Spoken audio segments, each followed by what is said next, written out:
Hey, True Story, long time listener. I never sent in a story because I don't have a story to tell. Well, I have stories, but nothing regarding cheating or infidelity. I'm one of those guys who found your channel because I enjoy listening to these stories, but I've never done any of these things. But one thing I love about what you do, you used to have an intro where you would say, it's good to learn from your mistakes, but it's better to learn from other people's mistakes. I believe that was from Warren Buffett. But I love that. And I hope the Texas lawyers are doing well. I used to love when they would end their emails with lessons learned. Well, I came across this post online and I saw it was lessons learned infidelity. His wife cheated on him. He caught her cheating. Thanks, man. I love what you do. I hope you can use this. Yeah, man. Like I said, guys, if you find a story online, go ahead and send it. I'll read it. All right. So it says lessons learned is what it's titled. You can view my post from years ago to view my journey. Oh, okay. But he calls it out here. So let's just read this post and we'll probably check out the other one too. You can view my post from years ago to view my journey. 1. Caught my wife intimately texting an old boyfriend in 2019. 2. She lied, roadblocked, and refused to go to counseling for a year. Eventually, she went to counseling, but only to satisfy me, not be open and honest. Almost everything was my issue, not hers, according to her. 3. We separated, and my intent was divorce. At the time, my kids were 7, 11, and 15. 4. 6 months later, we were back in the same house and remain in the same house to this day. What? Here's a summary and lessons learned with the hope it helps someone. Lessons learned. Infidelity isn't isolated to a single person. It's wrong. True, but the desire for infidelity also comes from a lack of communication and intimacy from both people. There are obviously healthy ways to deal with this, but acknowledging the roots of the problem early is really helpful in avoiding temptations. 2. Being at peace with oneself, not looking to one's spouse for approval of oneself, is important. Understanding and accepting we cannot control others' behavior must be embraced to live in peace. I cannot stress enough to myself every day I must choose the ethical and honorable path, and then I can live in peace regardless of what my spouse chooses. 3. There are things I have thought and fantasized about, intentionally and sometimes not, over the years that, if my wife knew, would deeply hurt her to the same level she hurt me. I'm a sinner. The main difference between my wife and I is that she got caught expressing her hidden desires to another person while I kept my expression internal. Either way, we are both sinners and both capable of hurting each other deeply. 4. The children didn't say it at the time, but some were deeply hurt by the split, while others actually somewhat liked it. I have no idea how to predict that for anyone else, but I can tell you, us being together and working through things, all the kids like it. They see that God's grace is bigger than mom and dad's relationship problems. I like that message and share it with them often. All marriages will need this grace. 5. Living with someone who cheated and doesn't own up to it is really challenging. Oh, I bet. Not for me, but seeing them live with this secret and how it plays out in life. It's a heavy burden they carry, and I don't wish that on anyone. I'm so glad I don't have to live with that, and I am patient with her when she is hypocritical with others. She does this to make herself feel better. It's no fun watching someone go through life like this. I hope someday she will let her guard down and let it all out. For her sake, I don't need the confession anymore. I'm good. But she does, and I would like to see her be happy again. Man, what the heck? 6. Accepting the truth and embracing it. I look at old pictures, that once made me happy and realized that in some cases she was cheating on me while that picture of us was taken. Wow, that's gotta hurt. I embrace it because in the picture my heart was true. I was happy, and her deception doesn't take away from that. So I'm not happy looking at the picture, but I'm proud that my heart was in the right place while being deceived. That being said, there are pictures where at the time I didn't like her very much, and I also was putting on a face. Maybe that is what the pictures need to mean in many cases. Our marriage is not the same. Of course, we are not intimate anymore because there is a wall she has put up that is blocking the secrets, and there is a wall I possibly still have up to protect my heart from someone to hurt me. That is where we are. With God's help, we can be what we designed us to be. This is the path He was asking me to walk, and I'm trying to love as He loves us. With patience and kindness, I am a sinner. He loves me this way. My wife is a sinner. I love her that way. Peace to you. I hope this helps someone, especially those who have recently been hurt. I know the pain you are going through. Take care of yourself and make decisions slowly during this difficult time. I have to read the first post. I know what happened, and guys, I know we're kind of going backwards here, Man, what the heck? So his first post, guys, he posted in 2020. And that post I just read with lessons learned, that was hours ago. So let's check out this post from 2020. Let's rewind here, New year, eye-opening year. It was an eye-opening year. Last fall, I caught my wife romantically texting another man while she was standing right next to me. When I called her out on it, she said it was just an old flame. Nothing to see here. Long story short, she kept doing it, and I don't know what the heck was going on. We have children. My world was rocked. Who am I married to? I wondered. Her behavior has been defensive, always pointing out my sins of the past whenever I tried to bring it up. On the attack, she would go, "Who is this person?" So I stopped probing, talked to a lawyer, and she handed me a book about narcissism, my wife, and codependency, me.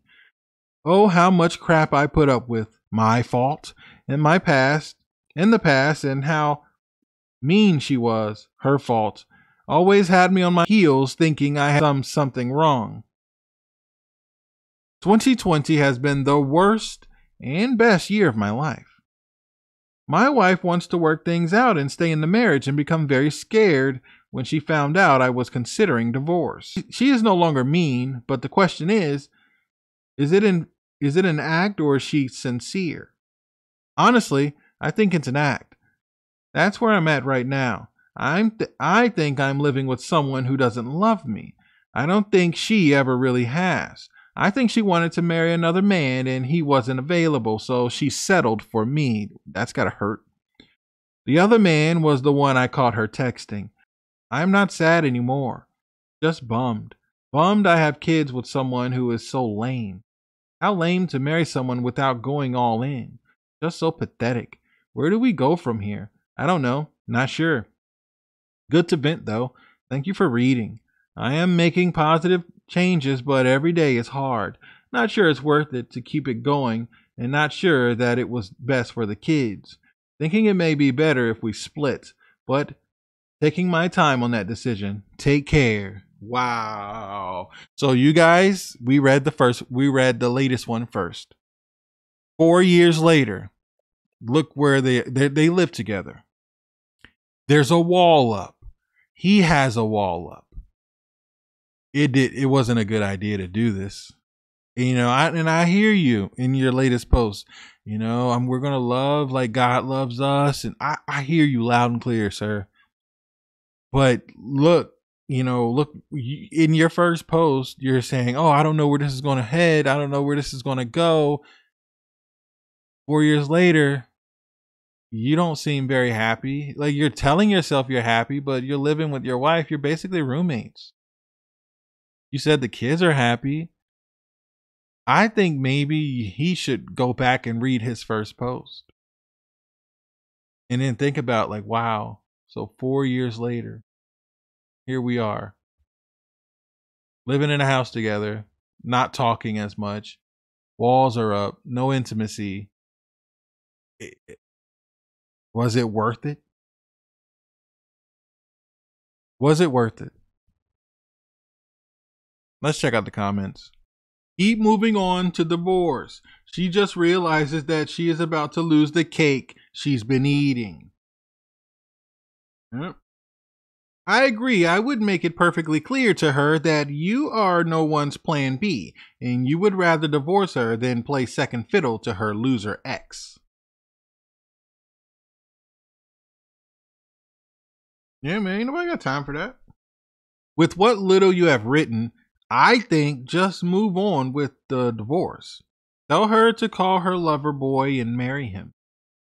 See, the deal is, there are a lot of unanswered questions that you may want answers to. However, if you are just done with her, then be done with her and don't worry about it. Some of the questions would be: 1. Was the affair physical, or was it just an emotional affair? 2. You know it was at least an emotional affair, right? 3. Does the other man have a wife or girlfriend? 4. If your filing for divorce scares her, why? Is it because she's losing good old plan B, you? And 5. You are so terrible. Why just not divorce? Is it because Loverboy won't leave his wife for her? Or he does not want her at all? On one level, these questions could make it easier to decide. On another level, if you are done, then just finish the divorce and move on. This was a well thought out and well written thread you have started. Keep at it. Yes, you are spot on. She sees him, her ex, as the spot she wanted on, with you the spot she fell sadly on. That's sad. Continue on with the divorce. Consequences lies next to truth, somewhere in New Mexico. Anyone's error is not an error unless it burns deeply the perpetrator. Sadly, her error is marrying you has now burned you. Return the favor. Reverse the error. Reverse the marriage. Absolutely. You were plan B, sir. She will always desire plan A. Do yourself a huge favor. Stop thinking about it and just go for the divorce. Her, I'm being nice now. Act will end very soon. Absolutely. If you spend all your energy on how, why did she, am I enough, what for, etc., etc., etc., it will only be mental pleasure without a feel-good ending. Don't fall in the black hole. Get the divorce and move on. Your mental state will be much better and much sooner. Don't dwell in it. Just get it done. Are you together because you actually want to be with each other, or are you together to avoid divorcing? Right. A reconciliation requires honesty, transparency, etc. All you've done is rug swept a sexless marriage. A sexless marriage means she doesn't love you, right? Most come here claiming it's just an EA. Often it's a PA. Betrayed spouse syndrome usually entails want it to be a problem you created, so maybe if you caused it, you can fix it. Faulty thinking. Look at what you're teaching your kids. Just stay and take anything. Kids learn most from their parents. This is what you're teaching them. It's your life, your choice. Well, this was incredibly depressing. What an awful resolution to infidelity. Right. Listen, I am all for forgiving, others of their sins. I'm not for turning my cheek, though, nor turning the cheeks of my butt towards my wife while in bed because she is withholding. Religion is a wonderful thing, and it is comforting. Your interpretation is primitive and does not make sense to any thinking person. You are the betrayed one. I do agree that being the case, but with your way of thinking, no wonder your wife wants nothing good to do with you. Wake up. You're in a dream world, a rigid, broken nightmare of your own creation. Sorry, I cannot be kind with your situation. I'm not mad at that. OP, is this how you want to go through your life?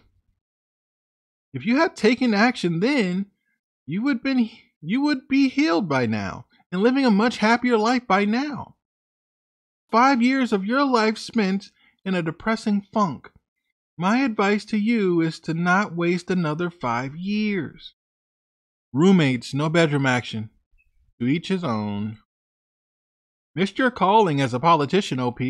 Anyone that can spin his wife cheating, blaming it on him, failing to admit guilt, taking her back in spite of her refusing intimacy with him, and then somehow twisting this into some religious challenge to show one's kids how to work through problems in a marriage? This was difficult to read without getting depression. Why don't you beat your thumb with a hammer every morning, sleep on a bed of nails, walk barefooted on hot coals, and show your kids how to really live? Yeah, man, listen, I'm not mad at any of these guys being upset with him. But listen, it's his life. Can't tell him what to do. This is what he wants, guys. Guys, let me know what you think about this in the comments. If you want to send in a story or send a story that you saw online, send it to truestorynation@gmail.com. Here, I'll put it on screen. That's truestorynation@gmail.com. I'm going to catch you guys at the next one.